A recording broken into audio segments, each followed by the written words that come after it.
This happened about 5 years ago. Back when I was still in college, I was living off campus in a tiny rental home I shared with one of my closest friends, Jake. It was the type of place you'd describe as cozy if you wanted to be generous. Cracked ceiling paint, questionable plumbing, and a heater that only worked when it wanted to. But it was cheap, and it was ours. Now, I've always loved rain. There's something calming about it. Most of my favorite memories growing up are tied to rainy days, watching movies under blankets, listening to storms while falling asleep, stuff like that. But after what happened that night, something about rain makes me feel off, like I can't trust it anymore. This particular night, it had been raining steadily since late afternoon. Not heavy, not light, just that constant tapping on the windows that usually helps people sleep. Jake was out of town visiting his family, so I had the place to myself for the weekend. It was around 11 p.m. I had just made some ramen and was curled up on the couch watching something dumb on Netflix when I heard a knock. Not on the front door, on the window. I froze. We had a large living room window that faced the front yard. It wasn't covered by a porch or overhang, meaning if someone was standing there, they were getting rained on. I figured it might have been some kid messing around, or maybe a delivery guy at the wrong house. But when I stood up and looked out, there was no one there. I checked the porch light and turned it on. Still nothing. Figured it was my imagination. Maybe the heater finally kicked in and knocked something over or caused a weird pop from the glass. You know how old houses get. I went back to my ramen and shrugged it off. About 30 minutes later, I was brushing my teeth, about to head to bed, when I heard it again. Knock, knock, knock. This time, it was the side window, the one right by the bathroom. And this time, I was certain it was a knock. I walked slowly over to it, toothbrush still in my mouth, and peeked through the blinds. There was a man standing outside in the pouring rain, completely still. I don't know how long I just stared at him, frozen. He wasn't even doing anything. He was just standing there, looking at the window. Not in a dramatic horror movie way either. No creepy smile, no twitching, just dead still and soaked to the bone. I couldn't see his face clearly because the water was streaking down the window and his hair was hanging low over his forehead, but he looked to be maybe in his 40s, average build, wearing a gray hoodie and dark pants, both clinging to him from how drenched he was. I snapped the blinds shut and stumbled back. My heart was pounding out of my chest. I hadn't locked the back door yet. It was still wide open from earlier when I took the trash out. I ran across the kitchen and slammed it shut, locking both the knob and the deadbolt. I don't know what made me check again. Maybe I thought he would have left. Maybe I hoped I had just imagined him. But when I peeked out the side window again, he was gone. At first I felt relieved. Maybe he was just some random guy caught in the storm, looking for help, or shelter, or lost. But then I saw something that made my stomach drop. There were footprints, muddy, wet, barefoot footprints, smeared across the concrete path leading around the side of the house. Not from the front, but from the backyard, meaning he didn't approach from the street. He was already behind the house when he knocked. That's when the anxiety really hit. I double-checked every window and door, locked everything, pulled down the blinds, turned off all the lights, except for one in the hallway, and grabbed the cheap aluminum bat we kept by the stairs. More for comfort than practicality. I tried calling Jake, but he didn't pick up. I didn't want to call 911 because what would I even say? Hey, a guy knocked on my window and walked away? It didn't feel like enough, but I kept the phone in my hand just in case. Eventually, I crawled into bed and left my bedroom door cracked open, just to hear any sounds in the hallway. The rain hadn't let up. If anything, it had gotten heavier.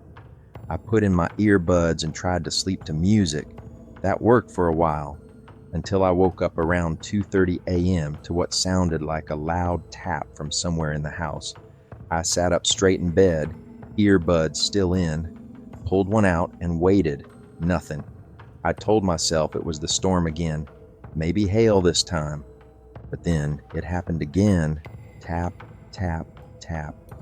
This time I could tell. It was coming from the window in my room.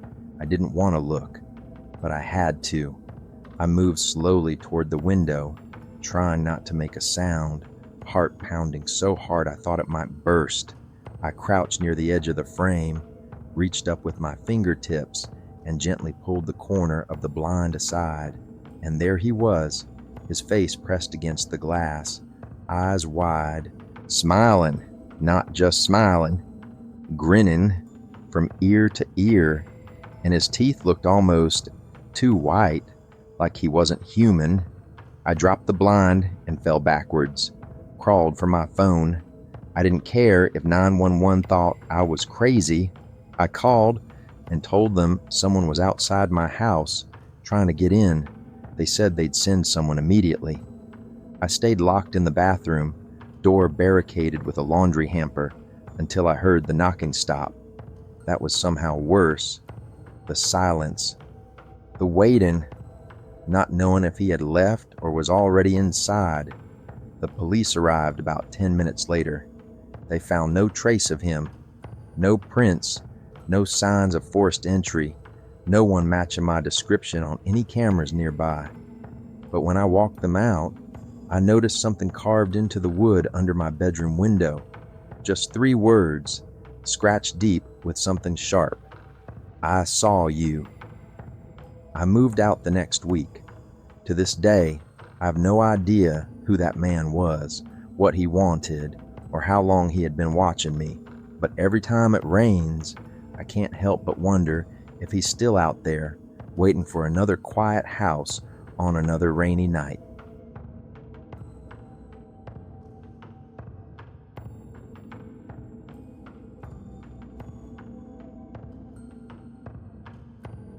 I grew up in a small town in northern Oregon, the kind of place where everyone knows your name, the diner closes at 8, and the forest always seems like it's watching you. When I was 24, I took a weekend trip back to visit my parents. It had been raining all day, the heavy kind of rain that turns the world gray and makes everything look smeared like wet paint on a window. I was driving my old Honda Civic down this narrow, twisting road called Hollow Ridge. If you're not local, you wouldn't even know it existed. It's barely more than a paved trail through dense trees and old, forgotten farmland. I was about 15 minutes from home when I saw it. A car, parked on the side of the road. No lights, no hazards, just sitting there. A dark red sedan, the kind you'd barely notice in daylight, but in the rain, with no street lights and just the glare of my headlights cutting through the mist, it looked out of place, like something from another time. I slowed down, naturally. You see a car stopped on a remote road in a storm, your instincts kick in. Maybe someone broke down. Maybe they need help. As I got closer, I noticed the front driver's door was open, slightly ajar, like someone had just stepped out. But there was no one there, no movement, no flashlight, no sign of life, just the sound of the rain hammering my windshield. I drove past slowly. My eyes scanned the ditch, the trees, the back seat of the car. Nothing. I kept going. I told myself I'd turn around if I didn't see a house or gas station within the next mile. But something about that car stuck in my head. Not just the open door. Not the fact that it was completely silent or that it was still running with no one inside. Yeah, I noticed the engine hum as I passed. No, what bothered me most was the rain. It wasn't falling on the car. It was all around it, hitting the road, soaking the grass, pelting my windows, but not the car. The roof and windshield were bone dry. Even the open door was spotless, like the rain was avoiding it. I drove on, gripping the wheel, heart pounding for reasons I couldn't explain. Eventually, I saw lights up ahead, the welcome glow of a farmhouse porch. That's when I pulled over, turned around in their driveway, and headed back down the ridge. The red car was still there, only now the driver's side door was wide open, and standing next to it was a man, except he wasn't facing me. He was standing with his back to the road, shoulders hunched, arms slightly out to the sides, like he was waiting for something, or listening. The hair on the back of my neck stood up. I slowed my car, but didn't stop. I rolled the window down halfway and called out, "Hey, you okay?" The man didn't move, didn't flinch, just stood there. So I called again, a little louder this time. "You need help?" Still nothing. Just the sound of the engine idling and the rain now hitting my car again. I could feel it dripping onto my arm through the window, but not on him. He was completely dry, not a single drop on his coat. That's when I noticed something else. He wasn't alone. In the back seat of the car, there was someone sitting there, face pale, staring right at me. I hit the gas. I don't know what possessed me to take a final glance in the rearview mirror, but I did, and I wish I hadn't. The man was now standing in the middle of the road, facing me. His mouth was open, too wide, like his jaw was unhinged, and even from a distance I could hear it. A low, distorted wailing, not human, not animal, like a siren being strangled underwater. I didn't stop until I reached the main road. I pulled into a gas station, shaking, heart racing. Told the attendant about what I saw. He just stared at me, real quiet, before finally muttering, "Hollow Ridge, huh?" I nodded. "You're not the first," he said. "Every few years, someone comes through here saying there's a car with no driver, or a driver with no face. We've told the cops. They stopped taking reports." I asked him what he meant by no face. He didn't answer, just pointed at the rain outside. It always happens when it storms. I never drove Hollow Ridge again. 2 months later, I saw a post on a local community forum, someone asking if anyone had seen a red sedan with the driver's side door open. No one replied, but the photo they posted showed the exact same stretch of road I had driven, and in the corner of the picture, barely visible in the tree line, was a shape, tall, thin, facing away, just like before.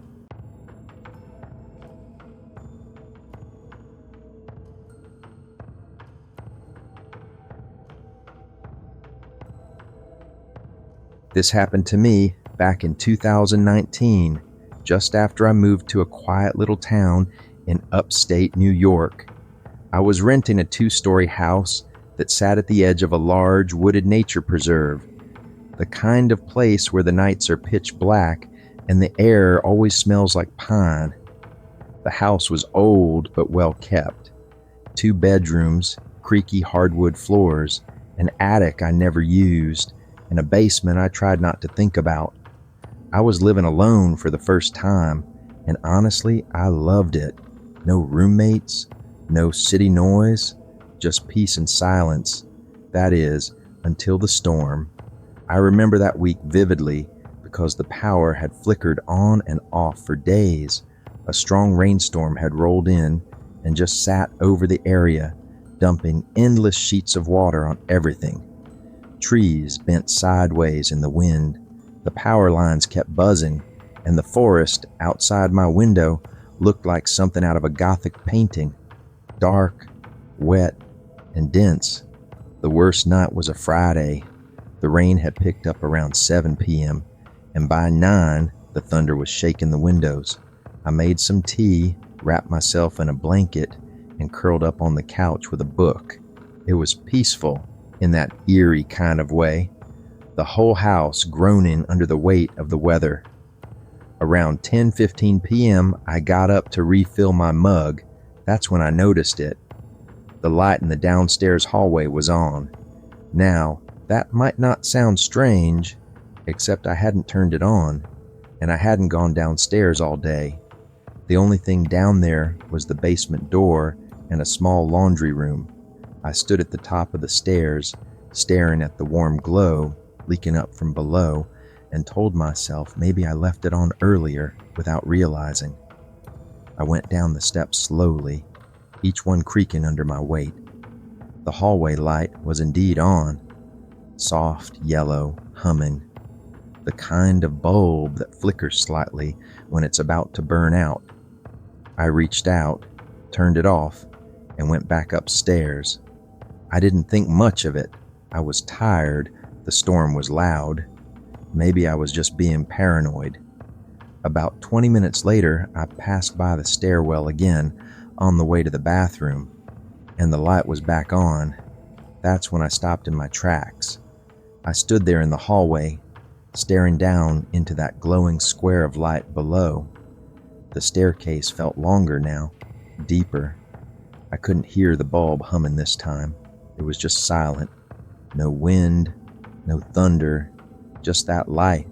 I should have called someone, a friend, the landlord, anyone, but I didn't. I told myself maybe it was a faulty switch. Maybe the storm was screwing with the wiring. I mean, it was an old house, right? I went down again, slower this time. Turned off the light, tried the switch a few times to test it. Nothing weird happened. Click, off, click, on, just a normal light switch. I went back up, tried to brush it off, made a mental note to call an electrician, but I didn't sleep. Not really. I tossed and turned, listening to the wind rattle the glass and the rain hammering the roof. Around 2:30 in the morning, I heard something that made my stomach drop. Footsteps coming up the stairs. I sat up in bed, heart pounding, ears straining to hear past the storm. They were slow, uneven, like someone was dragging one foot. I reached over and grabbed the flashlight I kept on my nightstand. Waited. No more footsteps. I crept out of bed and moved into the hallway, flashlight aimed down the staircase. The downstairs light was off, but the basement door was open, wide open. That door had been locked since the day I moved in. I even kept the key tucked in a drawer upstairs because I hated the thought of that basement. I'd never been down there, not once. I walked down the steps, my feet trembling with each creak. I reached the door and stood in the frame, staring down into that black pit of stairs descending into God knows what. And then I saw it, at the very bottom. Movement, just for a second. A flicker, like something ducked out of view. I slammed the door shut and locked it. Ran back upstairs, called 911. The police arrived 15 minutes later. 2 officers searched the house, top to bottom. They found nothing. No signs of forced entry. The basement was empty. Just some cobwebs, an old water heater, and the smell of mildew. I asked if someone could have come in through the storm cellar doors in the back. One officer said, "You mean these?" and pointed outside. They were padlocked, rusted shut, untouched. No footprints in the mud, no signs of anyone coming or going. They left around 4 a.m. and told me to call again if I heard anything else. I didn't sleep the rest of that night. I kept all the lights on, sat in the kitchen with my back to the wall, flashlight in one hand, knife in the other. The storm finally broke around sunrise. I moved out 2 weeks later, but that's not where the story ends. 2 months after I left, I got a call from the landlord. She sounded shaken, said the new tenants, a couple with a young son, had filed a police report. Apparently, they'd been hearing noises at night, footsteps, whispers, even laughter coming from the basement. One morning, the mother found the basement door wide open, just like I had. But this time, something was scratched into the wall down there. 4 words. I live up here?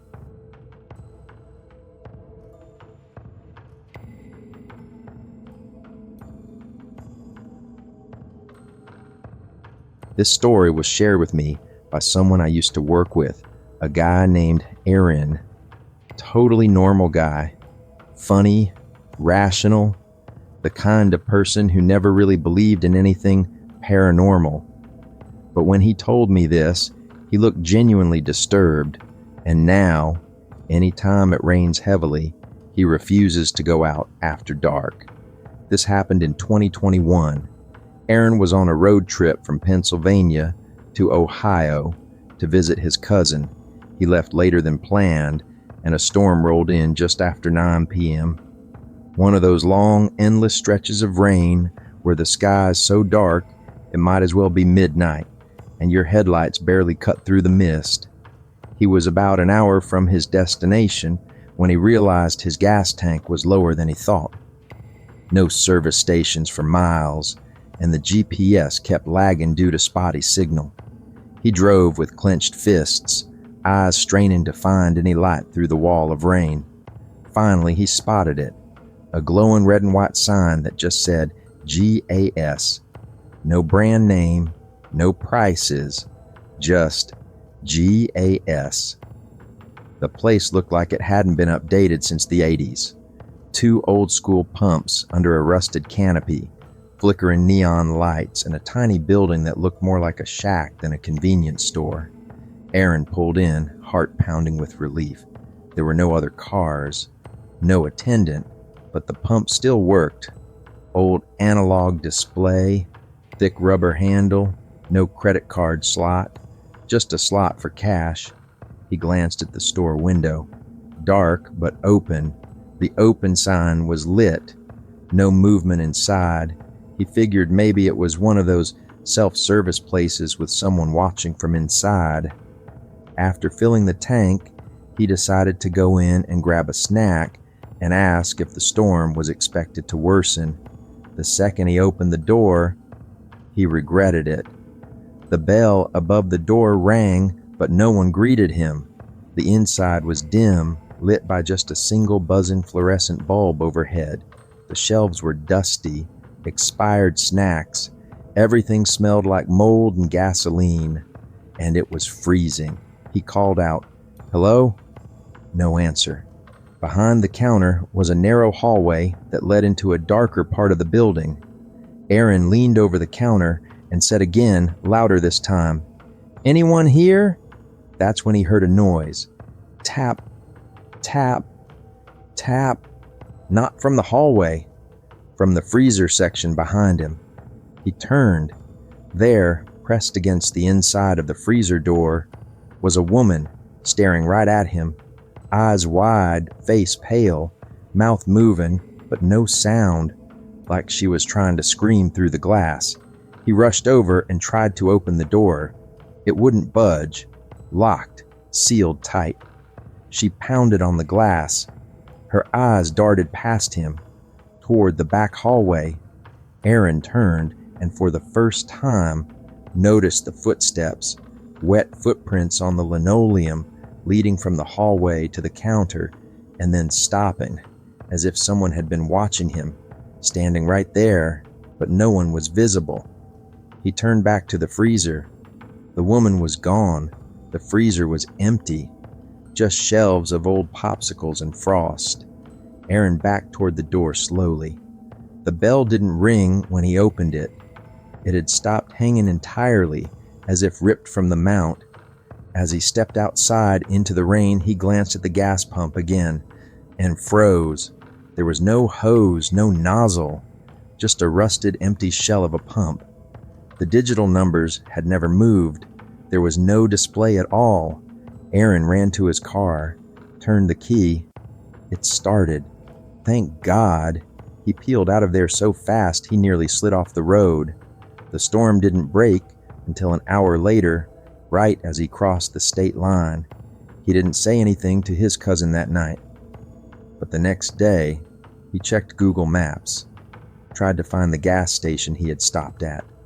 There was nothing, no record of it, no sign it had ever existed.